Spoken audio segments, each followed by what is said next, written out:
Hello friend, ক্যাসে কেয়াতে তোমাদের সবাইকে স্বাগত। চলে আসলাম আমি কৃষ্ণা আজকে আবারও একটা নতুন ধরনের ভিডিও নিয়ে। তো চলো শুরু করা যাক আজকের ভিডিও।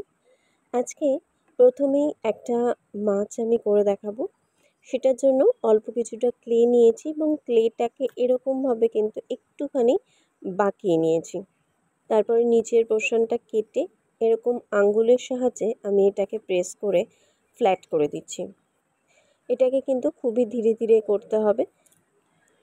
এই জায়গাটাকেও কিন্তু আস্তে আস্তে ফ্ল্যাট করে দিচ্ছি। কোনো একটা জিনিসই কিন্তু ফার্স্ট টাইমে হয় না, ধীরে ধীরে আঙ্গুল দিয়ে সেটাকে তার শেপ দেওয়ার চেষ্টা করতে হয়, তবে গিয়ে কিন্তু জিনিসটা ফুলফিল হয়। আমি এবার এর কিছু পাখনা করে নেব। পাখনা করার জন্য দেখো এরকমভাবে ড্রপ শেপের মতনই করে আমি এটাকেও একটুখানি বাঁকিয়ে দিয়েছি। আমরা যখনই কোনো কিছু বানাবো তখনই খেয়াল রাখতে হবে প্রথমে সেটার একটা নর্মাল স্ট্রাকচার বানিয়ে নিতে হবে, তারপরে সেটাকে ধীরে ধীরে আরও সুন্দর করে ফিনিশিং করতে হবে। ঠিক সেরকমভাবেই আমি প্রথমে মাছটা করে নিয়েছি। এবার এইটাকে ধীরে ধীরে আমি এটা সুন্দর করে আরও বেটার করে ফিনিশিং করার চেষ্টা করব। দেখো এই জায়গাটাকে আমি টুলসের সাহায্যে প্রেস করে একটা ভি শেপের মতন করে দিচ্ছি, যাতে করে এই জায়গাটা উঁচু হয়ে যায়। আর নিচের যে পাখনাটা আছে ওখানে হাত দিয়ে প্রেস করে আমি কিন্তু ফ্ল্যাট করে দিচ্ছি, যাতে করে ওটা বসে যায়। এরকম একটা টুলসের সাহায্যে আমি এখানে আঁশের জায়গাটা করে দিচ্ছি।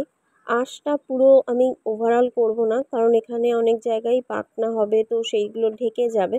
তার জন্য একটু ফাঁকা ফাঁকা রেখেই কিন্তু আমি এই স্টাইপগুলো করে দিচ্ছি। এবার দেখো পাখনাগুলোকে যেটা বলেছিলাম যে একটু ডিটেল করব, ডিটেলিং করার জন্য এরকম টুলসের সাহায্যে প্রেস করে করে একটু ডিজাইন করে দিচ্ছি। আর ওপরের দিকটা একটুখানি খাঁচকাটা ভাব করছি, যাতে করে এটা একটু ন্যাচারাল ব্যাপার দেখায়, সেইভাবেই করার চেষ্টা করছি। তোমরা আশা করি বুঝতে পারছো যে কীভাবে জিনিসটা হচ্ছে। এবার এটাকে সেট করে দিতে হবে। একইভাবে আমি ওপরেরগুলোও করে নেব। দেখো টুলসের সাহায্যে প্রেস করে করে পাখনার একটা শেপ দেওয়ার চেষ্টা করা হচ্ছে।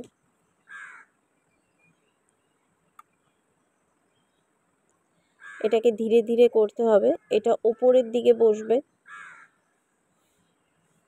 আর সব সময় প্রথমে জিনিসটাকে বসিয়ে নিতে হবে, বসানোর পরে যখন শুকিয়ে আসবে তখন পাখনাগুলোকে হাত দিয়ে একটু ওঠানামা করে একটা 3D লুক দেওয়ার চেষ্টা করতে হবে। কিন্তু প্রথমেই যদি করতে যাও ভিজা অবস্থায়, মানে নরম অবস্থায়, সেই শেপগুলো কিন্তু পড়বে না। তো প্রত্যেকটা কাজকেই এক একটা পার্টে করতে হয়।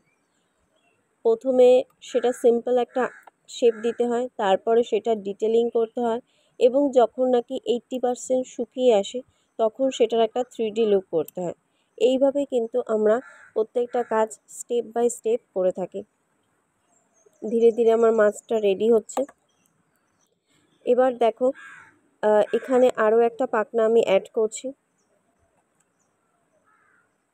পাখনাগুলোকে এক একটা শেপের পাখনা এক এক রকমের হবে, তো সেইভাবেই কিন্তু করতে হচ্ছে। ওপরের দিকটাকে প্রেস করে আমি খাঁচকাটা ব্যাপারটা করার চেষ্টা করছি, দেখতেই পাচ্ছ তোমরা।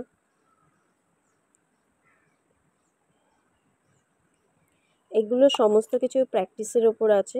যত তোমরা প্র্যাকটিস করবে ততই কিন্তু তোমাদের হাতের কাজের ফিনিশিং ততই বেটার হয়ে উঠবে।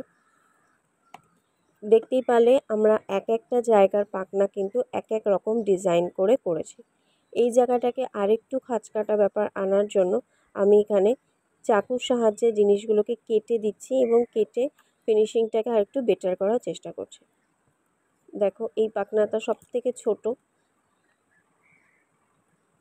এই পাখনাটাকে আমি যে জায়গাটা সেট করব তার জন্য একটু কাটার দরকার আছে, তবে গিয়ে জিনিসটা খুব সুন্দরভাবে সেট হয়ে থাকবে। আচ্ছা, এটা বসানোর আগে আমি পাখনার এই জায়গাটা আরেকটুখানি ছুঁচলো করে দেওয়ার চেষ্টা করছি, প্রেস করে করে। তারপরে এইখানের যে ফিনিশিং যেটা আছে সেটা কমপ্লিট করার পরে গিয়ে ছোট পাখনাটা আমি অ্যাড করব। এখানে আমি দাগ দেব, দাগ দিয়ে এইখানে পাখনার যে জায়গাটা আছে সেটা কমপ্লিট করার চেষ্টা করছি। তোমরা এইভাবে প্র্যাকটিস করলে আশা করি কোনো রকমের প্রবলেম হবে না।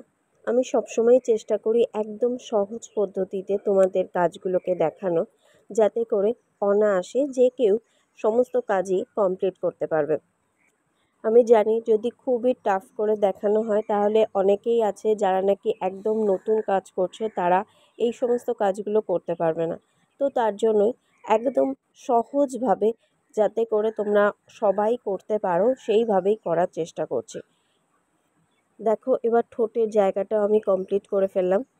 ঠোঁটের জায়গাটাও কিন্তু ধীরে ধীরে এই জায়গাটাকে করতে হবে, যাতে করে নিচের যে ক্লেটা রয়েছে সেই ক্লের ওপরে যাতে প্রেস করার ফলে দাগ না পড়ে যায়, সেই দিকেও খেয়াল রাখতে হবে। আর ছোট্ট একটুখানি গোল করে আমি চোখটাও কমপ্লিট করে ফেললাম। এবার দেখো কতটা কিউট লাগছে মাছটা। এবার বেসটা করে ফেলছি। বেসটা একটু অন্য রকমের ডিজাইন করব। জলের মধ্যে মাছ রয়েছে, তো সেই রকমের ঢেউ খেলানো হবে আমার বেসটা। তো তার জন্য সিম্পলই রাখবো, কিন্তু তার মধ্যে একটুখানি ডিজাইন করে দিচ্ছি। থাম্বনেলে অবশ্যই তোমরা দেখেছো যে আজকের ডিজাইনটা কেমন হতে চলেছে। আজকের ডিজাইনটা কিন্তু একদম সিম্পল, যে কেউ তোমরা ট্রাই করলেই কিন্তু করতে পারবে, কিন্তু তার মধ্যে একটা ইউনিকনেস আছে। আমি এই জায়গাটা একটু ঢেউ খেলানোর মতন করছি।